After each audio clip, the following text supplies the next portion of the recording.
Welcome to Kenton's videos. Enjoy the video. In this video, I will show how to remove Audi A3 center console, easy method. Begin by disconnecting the battery, then lift trim panels gently to expose screws. Unscrew fasteners with the correct Torx bits and store them in a magnetic tray.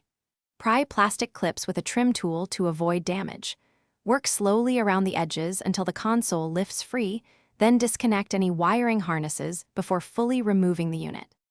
Gather your tools before you begin so you can work efficiently and safely. Use a trim kit, the T20 and T30 Torx drivers, and a 10 mm socket to remove fasteners and avoid scratching surfaces. Keep screws in a magnetic tray and label groups for reassembly. A flashlight and small pick help release hidden clips. With everything ready, you can remove the center console smoothly and avoid common mistakes. If you're enjoying this guide, please subscribe and like if you are finding the video helpful. Quick recommendation: make meal prep easy with leak-proof containers that also keep small screws and clips organized and spill-free while you work. They stack neatly in your toolbox and save time hunting parts, which is perfect for garage projects.